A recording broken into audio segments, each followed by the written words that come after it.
made it, Joe. Joe. Oh. We made it. Oh my goodness. It took some time to get here in these podcast streets. Scheduling. Off. Equipment. Off. Time. Off. The struggle that people don't show you. On.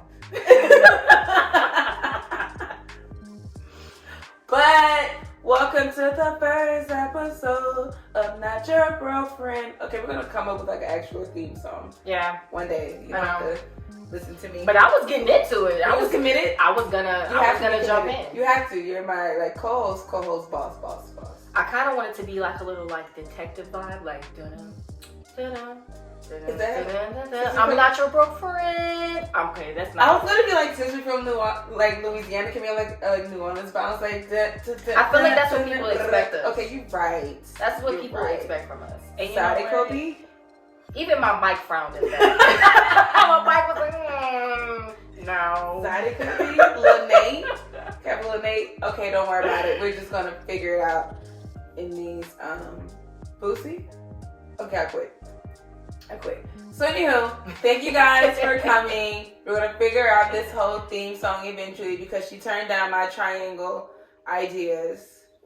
So moving forward, if you were not here, if you were here, thank you to all the people that came out to watch us on Instagram Live. We love the love. Thank you for supporting us. And for those that don't know, this podcast is called Not Your Broke Friend. Let them know why. Why am I? Because I get a little hyped up. People be like, it's not me. It's not me. Let me tell you what being broke means to me. Okay. So I feel like what being broke means is that, you're not able to do anything that you want to do. Mm-hmm. You're down and out, kind of like the Medea movies, down on my luck.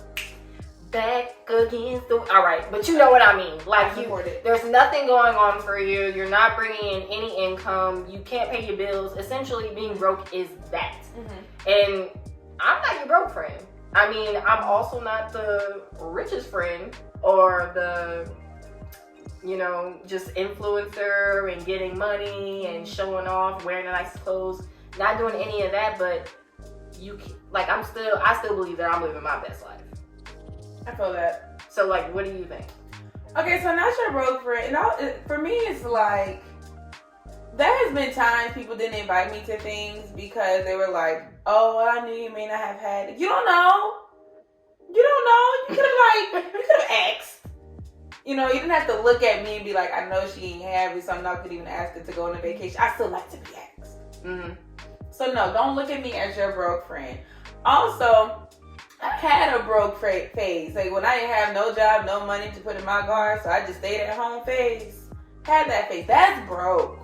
When I couldn't do anything. But then I had to change my perspective on what does broke really mean and realize there are things I can do for free that are still fun. Mm-hmm. And so broke is a mindset at that point. It's not my pocket. It's not what's in my account. It really is a mindset. And once you start changing your mindset on what you define as broke, your options are limitless. I started doing things the park is still free. Girl, what? And it's so funny because as teenagers, we really used to spend hours sitting down at the mall. And for no reason, get dropped up at the mall. Don't know nobody, not waiting on nobody, just sitting there eating, sharing a plate of Chinese food. And just sitting there and talking. And that was enough. Right. The mall is still free. Going to the park is still free. Going to the gym outside. Because some gyms not free.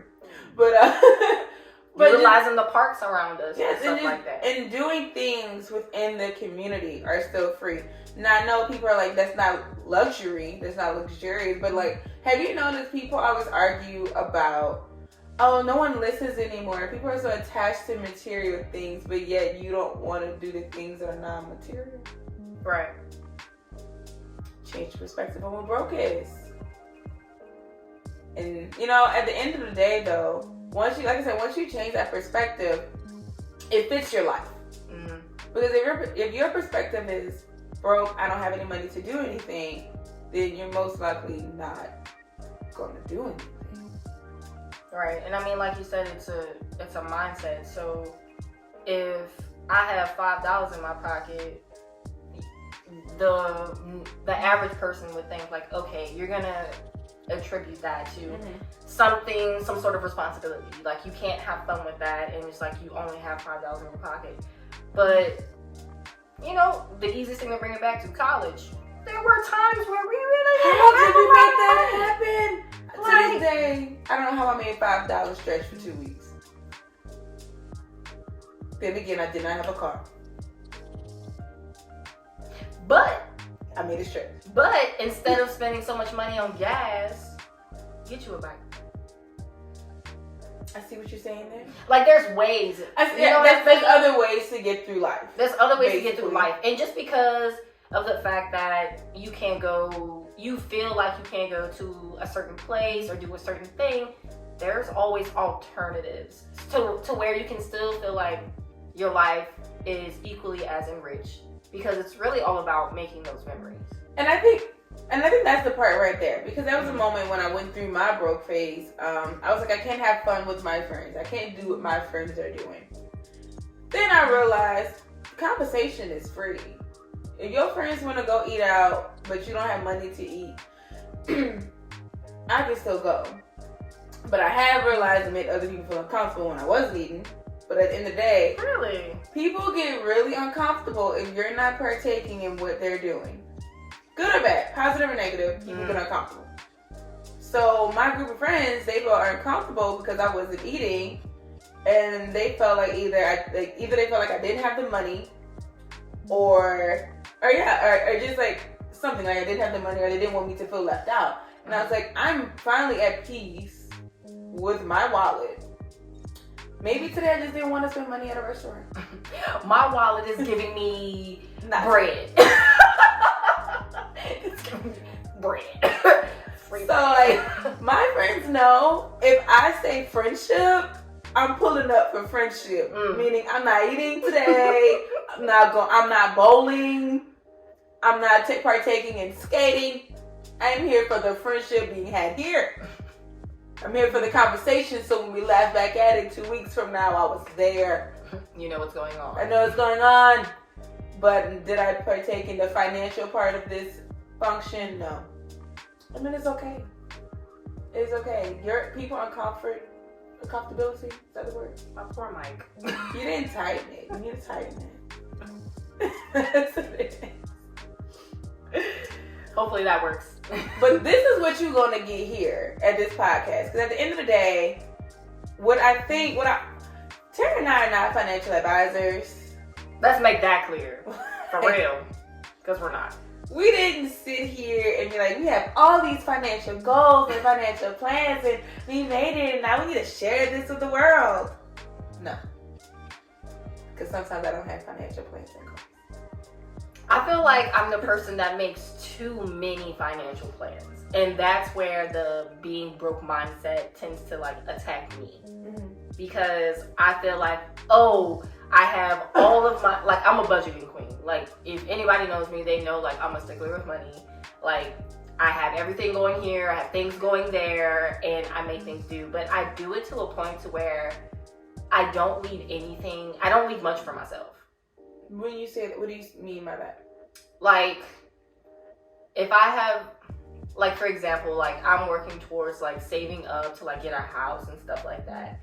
And so my sorority sisters, they've asked me before, like, they're like, oh yeah, like, we have to plan a trip, and I'm just like, hold up, because of down payments though. And so it's like, instead of attributing like all of my funds towards those savings, I can put a little bit off to the side for myself. Like, how is that gonna hurt me? So treat yourself as a problem. That's my problem. Not my problem. I mean, I treat myself in like other ways, which I guess like I can't really like not talk about that side, because I mean, to me, I'm a foodie. So I'm like, look, I can afford to be able to eat out when I want to eat out and eat anything I want.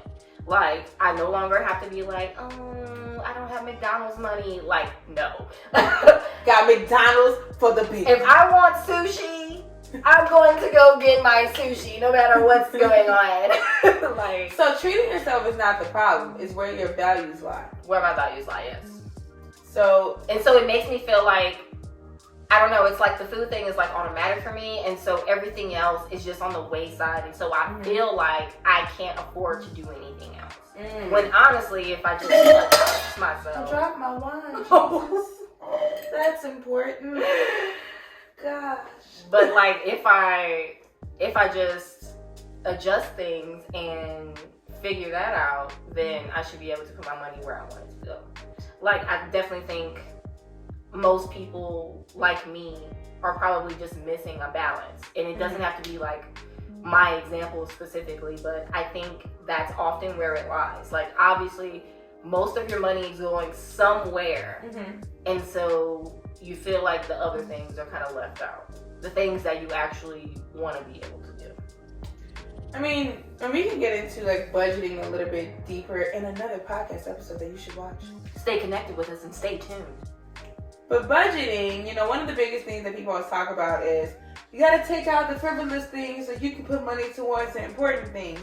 But if those things make you happy, that is not a frivolous thing. For example, my hair makes me happy. I color it. It will be successfully colored at my hairstylist once a month. It will get colored. It will get styled. It is important to me. Getting my nails done is not as important. I still do press-ons. I love them. Nobody noticed. And I always like, who did your nails? Me. I did them. But that's not important enough for me as of right now. I love getting my nails done. That is a luxury to me that I want to be able to move forward to do it as much as I do my hair. But it's not as much as my hair. So getting my hair done makes me happy, so I put it in my budget. Getting my nails done does not make me as happy, so I take it out of my budget. So it's adjusting on those things that makes us happy and then seeing where we can put our money towards. So it's food and making sure that you always have enough money to get whatever you want when you want. Don't take that out of your budget and don't cut money out of that unless you feel like it's okay and feasible.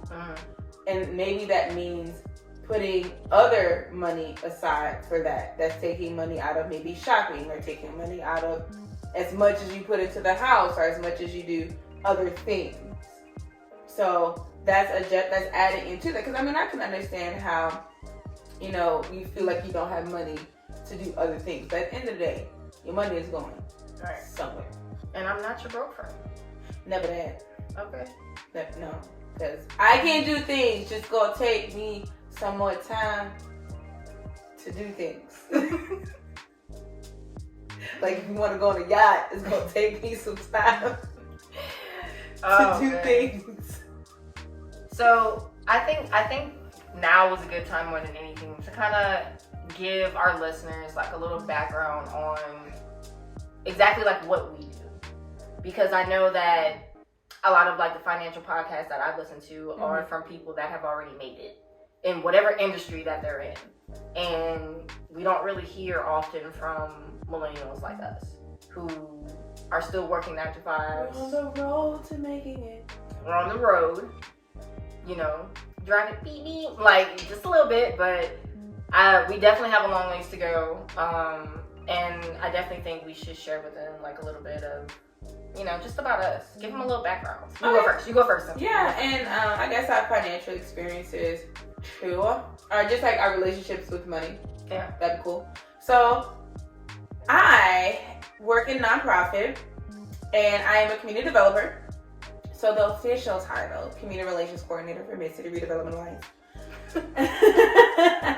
But I work in the community. I work with many neighborhoods and businesses and local businesses and communities to create the quality of life that they want, from creating events within their neighborhoods to uplifting projects, impactful projects like gardening, house renovations, and different things of that nature that really increases the quality of life for people within those communities. And on my other day job, I started my own business called the Symphony Effect, where we curate luxury experiences to support people in creating the lifestyle that they desire. And we do that intrinsically through my book that's coming out as a life coach, also through my blog as well, and then extrinsically through event design such as balloon installations, balloon arches, balloon garlands, anything pretty much with balloons. And also luxury rooms, so decorating rooms for engagements, after the wedding experiences, bridal showers, bachelorette parties, the before the wedding for the bride, decorating that space as well. So I do that all through the Symphony Effect. And my experience with money has been really up and down. Through college, didn't have much, worked in retail, like many of us. Yeah. After college, got my first high-paying job, but I didn't know how to manage money, so I blew it every time. Y'all, that's where I got all my heels from in that season. I got new clothes in that season. I was getting money. Then I got fired. So then I went broke. See, that's real right there. Definitely went broke after that, and then I've been fired a couple times, so learned those experiences.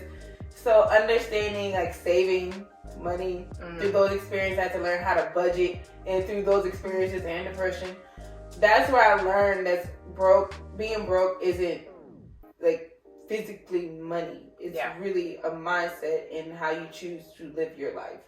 So currently in this stage of my life right now, understanding a budget, understanding how to create goals for myself, and understanding how to allocate money in different parts of my life, and then for future me too, understanding how to save money for future things that I want to do.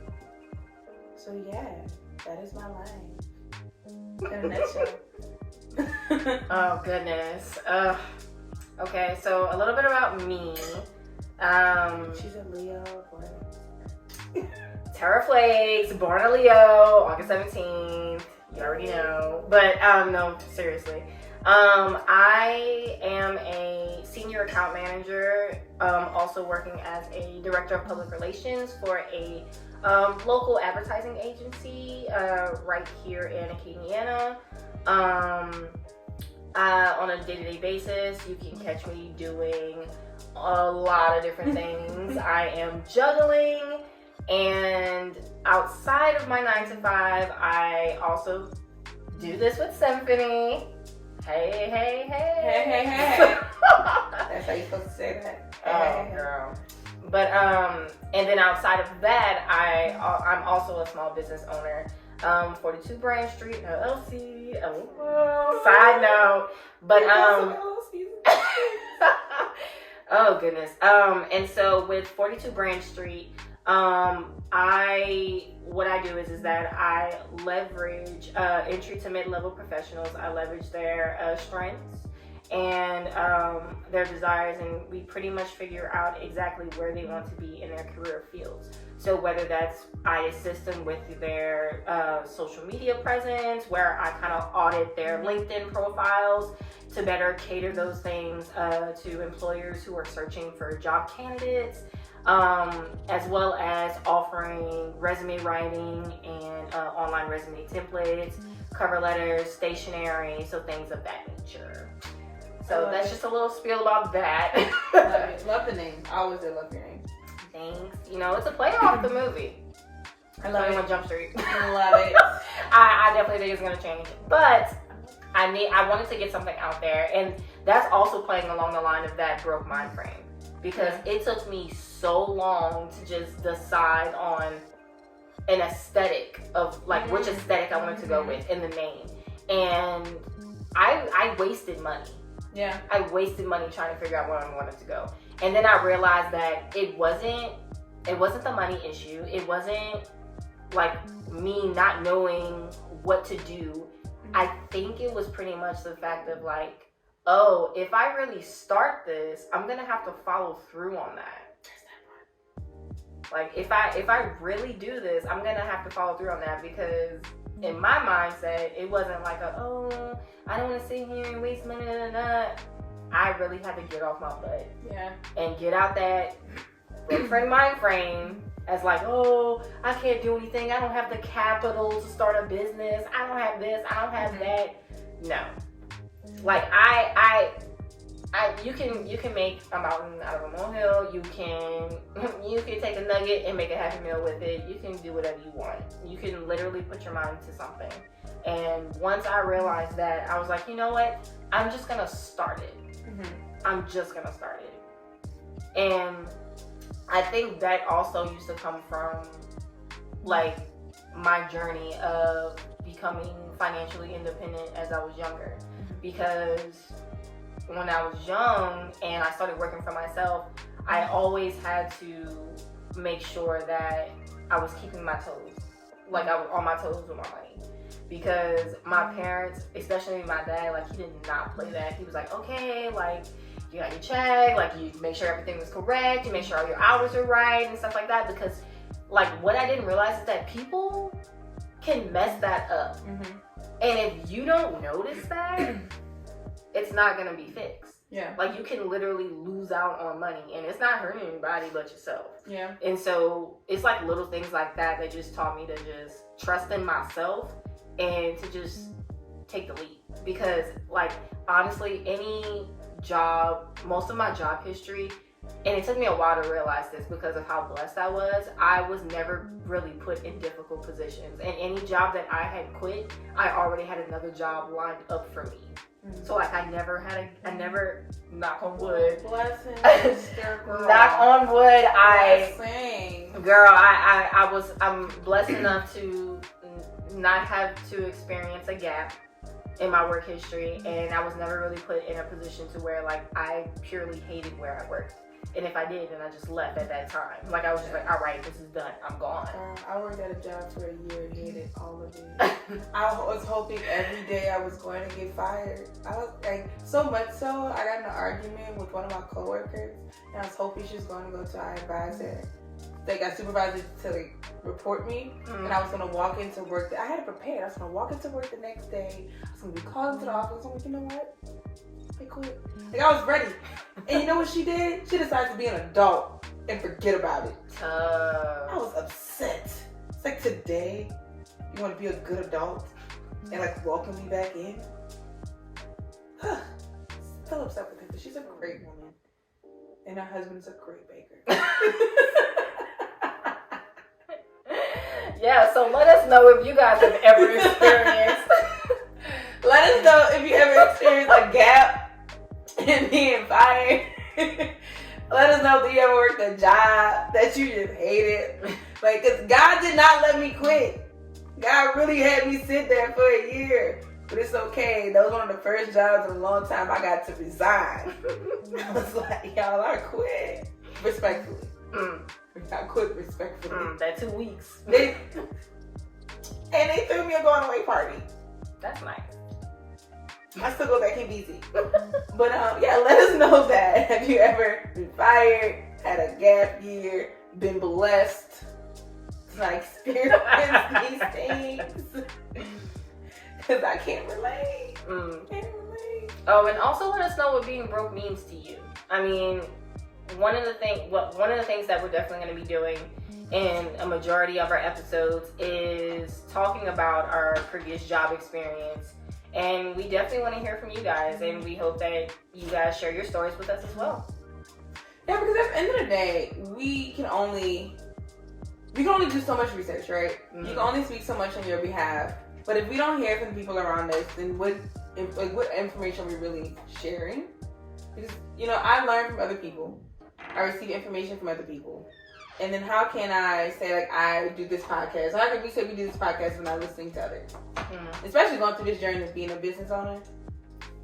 No one said it was going to be easy. Because, child, it really stretches your broke mindset. Like, I know I said broke is a mindset, but when you physically see it, you're like, is it still a mindset anymore? Because I can physically see my account in the negatives. down. And that's what we not trying to do anymore, hence why we're here. So, thank you everyone for listening. I guess we're pretty much need to wrap up. Yes, but we need to shout out some small businesses before we How go. could I forget? All right. You go first. You got yours? I do. Okay. So my lovely friend here, love her. She has her own. Do you feel like COVID brought out all the business mindset? People? Absolutely. Like yes. Through COVID, I didn't. Not me though, but absolutely. Yeah. No. I watch so much Netflix. Continue. No one needs to know about my bad pandemic habits, which I'll share later on in another episode. In the panini spread? Yes, girl. The Panera bread was just cutting up. So in the middle of the paragraph, I feel like so many business people came out the woodworks. But my friend Atiana Cordova, she has a business called Cocoa Petals. And I can drop the link whenever we upload this video and whatnot. But she had custom made press-on nails. And y'all, when I tell you they stay. Like I bought me some. They nice. Like people was asking me where I got my nails done. Nice. And she can make them. Like she's a beautiful, amazing artist. So she definitely her designs are very well done. I definitely encourage you to look at them, and they're actually affordable as well. So you definitely would not be upset by getting them. They don't break easily. They don't chip. They fit well. They fit snug. Definitely look into her press-on nails, and she has other businesses as well. So once you go there, you're just gonna go into a whirlwind of her other businesses. So just buckle up. Okay. So the business that I want to highlight is my friend Dee. She launched Aroma Bin. I don't know if any of you guys listening may have heard of that, but if not, please go check her out. We'll also include a link to her. She offers handcrafted candles. Oh, they smell so good. She makes them from scratch. Yes, like she has this little she shed on her property. Yes, and her content looks amazing. Shout out to Aroma Bin once again. Her stuff is really great. It lasts a really long time, and she writes personalized thank you notes to all of her People customers. sleep on how important that is. Right. Now, hey, she looked like she may be getting bigger, and I don't know if she can keep all that up later on down the line. But as of right now, it's perfect. No, I love that. I was in customer service for over 10 years. Mm-hmm. And I understand how important those simple touches are. Even if she gets bigger, finding a way to still give a simple touch must. Because I ordered something from Etsy, and they were like, thank you for your order, or something like that, and it was handwritten. Girl, I love when I order from Etsy and they give me coupons. Yes. That has nothing to do with I know. No, but it's thank you. Well, no, here's 10% off on your next order. No, but I'm just well, thanks. Yeah, it's stuff you didn't expect, right? I didn't expect that, girl. So it's right on brand. But no, that's awesome. I'm definitely gonna look her up because I like Fire. I like them. It's a great gift if anybody's watching and want to shoot out some gifts. Too early? Too early asking for gifts? If you want to send us a gift, you can send us a gift at notyourbrokefriend@gmail.com. Not your broke friend. I hope I gave y'all the right email address. If not, it's gonna be in the description. You can find it on our YouTube page. Hopefully through the banter, the jokes, the unnecessary singing, all of these are going to continue to happen. Facts. But hopefully through that you got some nuggets. Because it's going to continue to happen. Should we close out with my song? Go ahead. Not your broke friend. We're signing out. We're signing out of this podcast. Shoo